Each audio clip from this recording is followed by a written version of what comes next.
ripoti za ITV kutokea jijini Dar es Salaam, ambapo hii leo viongozi wa Chama cha Demokrasia na Maendeleo Chadema, akiwemo makamu mwenyekiti wa chama hicho John Heche, wamefika katika kituo cha polisi cha kati hapa jijini Dar es Salaam kama ambavyo waliambiwa waripoti. Na baada ya kuripoti, wamezungumza na vyombo vya habari juu ya kukamatwa kwake hadi kuachiwa kwake, akiwemo yeye pamoja na baadhi ya viongozi wengine wa chama hicho. Mimi natumika na habari hizi ni ripoti zaidi. Miongoni mwa wanayozungumza Heche ni kwamba hawana makubaliano ya mtu yeyote juu ya kukamatwa kwao na kuachiwa kwao. Hivyo hiki ndicho tunazungumza zaidi. Tumekuja kuripoti polisi kama tulivyotakiwa jana baada ya kuachiwa. Tumeambiwa turudi Alhamisi saa 4 asubuhi. Kwa tutarudi Alhamisi saa 4 asubuhi. Kuna mambo kadhaa ambayo nataka kusema kwa niaba ya chama chetu. Mimi nimekuwa mahabusu ya polisi tangu tarehe 22 kwa siku 21 mfululizo. Kwa hiyo sikuwa najua kwa undani kilichojitokeza. Jana usiku nimepata nafasi ya kuona mambo mabaya sana yaliyojitokeza. Vijana wengi wameumizwa, wameuawa. Familia nyingi zimepoteza ndugu zao. Mali zimeharibika.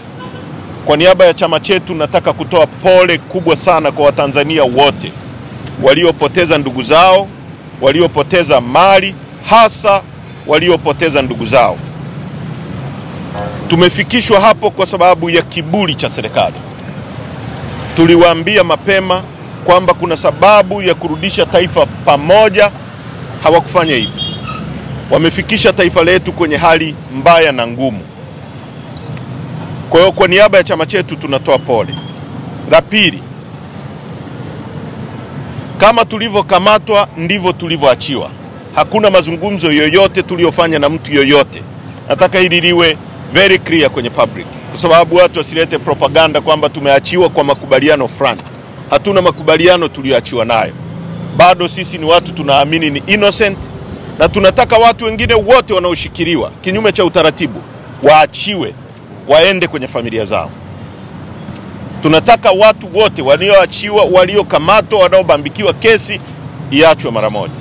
Chama chetu kwa haraka sana naagiza vikao vya secretariat vipitie kwa undani na tuitishe kamati kuu, na kamati kuu ya chama chetu itatoa mwelekeo wa nini chama chetu kinazungumza na ni hatua gani tutachukua kwa kwenda mbele huko. Kwa haraka sana vikao vya kamati kuu na secretariat vitaanza.